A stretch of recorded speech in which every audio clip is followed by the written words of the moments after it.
BJP ಅವ್ರನ್ನ ಕೇಳಿ ಗುಜರಾತಲ್ಲಿ 1 litre ಹಾಲು ಎಷ್ಟಿದೆ ಅಂತ. ಗುಜರಾತಲ್ಲಿ ಏನು 1 ಲೀಟರ್ ಇದೆಯೋ ಅಷ್ಟೇ ನಾವು ಇಡ್ತೀವಿ.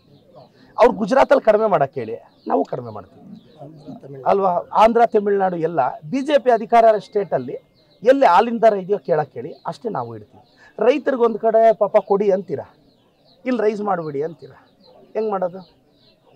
ఎట్లుంది అంటే భీమి కుండ అన్నం పెట్టాను అని అట్లుంది.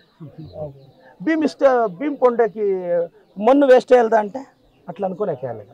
ಇದು ಹಿಂಗೆಲ್ಲ ಆ ದುಡ್ಡು ಯಾರಿಗೂ ಹೋಗುತ್ತೆ, ನಮ್ಗೆ ಹೋಗಲ್ಲ ತಾನೆ, ರೈತರಿಗೆ ಹೋಗೋದು ಆ ಥರ ಸರ್. ಈಗ ರಾಜ್ಯ ₹1 ಹೆಚ್ಚು ಮಾಡಿದ್ದಾರೆ. ಅದು ನಮ್ಮ ಸಾಹೇಬ್ರಿಗೆ, ಮಿನಿಸ್ಟರ್ ಸಾಹೇಬ್ರಿಗೂ ಧನ್ಯವಾದ ಹೇಳ್ತೀನಿ.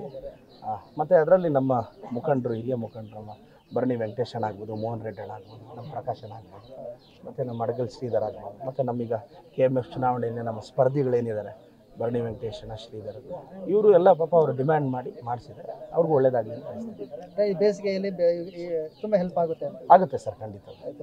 Yes sir. ನ್ಯೂಸ್ ಫಸ್ಟ್ ನಿರ್ಭೀತಿಯಿಂದ ನಿಮ್ಮ ಪರವಾಗಿ.